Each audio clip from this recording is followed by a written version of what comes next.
Okay, this video is the most serious thing you will ever watch. There are no opinions. This is a 100% correct list that is not subjective in the slightest. In fact, this is the most objective video you will ever. Hello everyone. Today I'm going to be ranking the top 5 best checkmates. And by best, I essentially just mean whatever I find to be the coolest. So coming in at number 5, we have the Boden's Mate.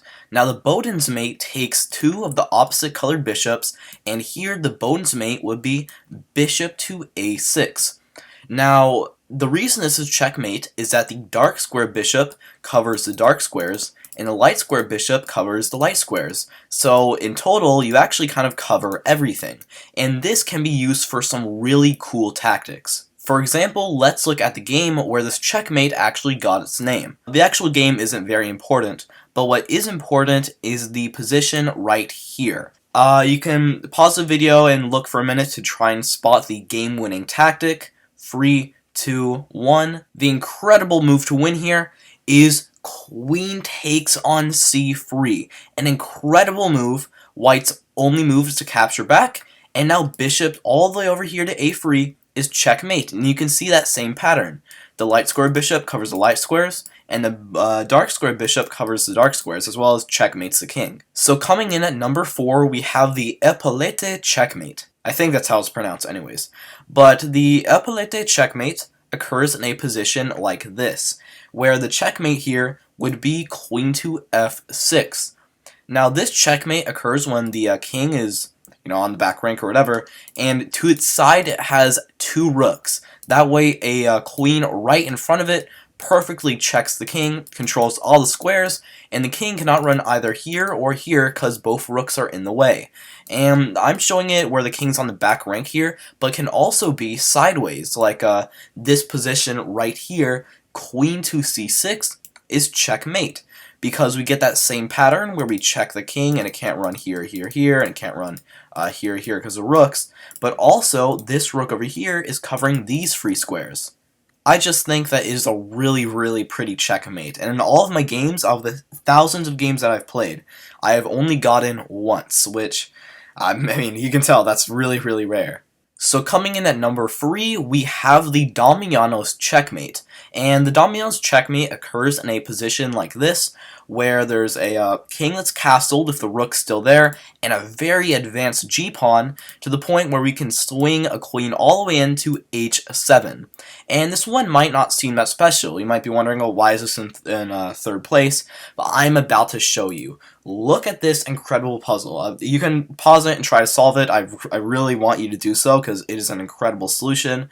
I'll show you in a second. 3, 2, 1. The solution here is the incredible rook to h1 check, king moves over, and sacrificing the rook back here. But that's not all. After the king takes, you sacrifice the rook again, because now our queen can finally get in, and after king g8, queen to h7 is once again the Damiano's checkmate. And I mean, this puzzle is over 500 years old, and you can see why it survived the test of time. It is really incredible. So coming in second place, we have the Legal's Mate, and it actually comes from an opening trap. That trap is pawn to e4, pawn to e5, knight to f3, and pawn to d6. Honestly, the trap actually doesn't matter too much, but essentially we get to this position right here, where we have the incredible move, knight takes on e5.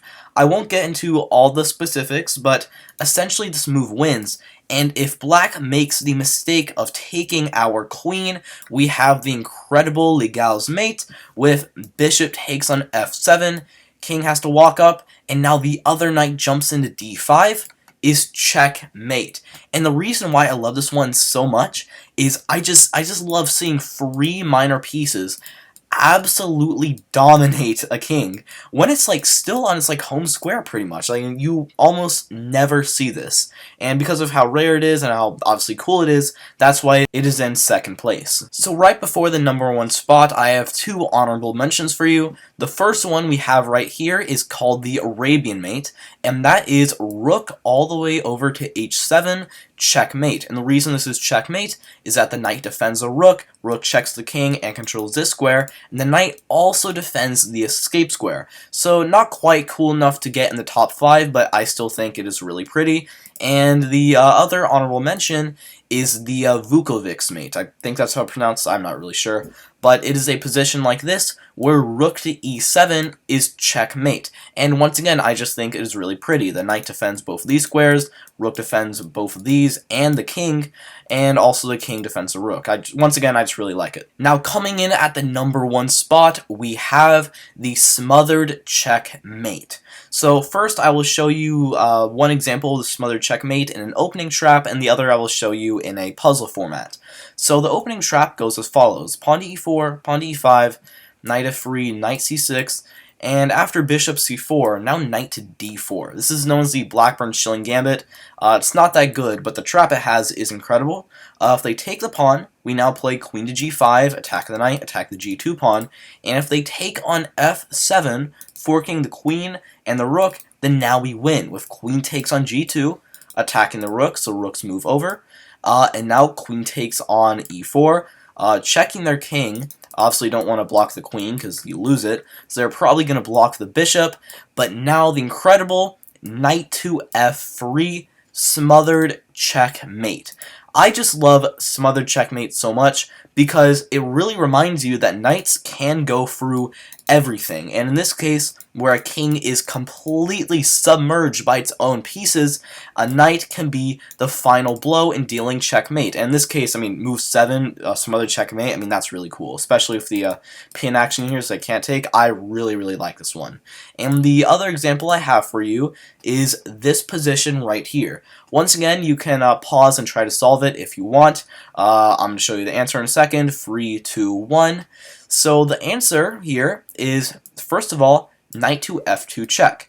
Checking the king. King has to walk over. And now knight to h3. This is a double check, so the king has to move. If king over to a f1, then queen to f2 is just checkmate.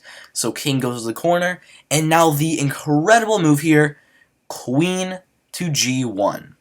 Rook captures, and knight to f2 is checkmate. This is why this is in my number 1 spot.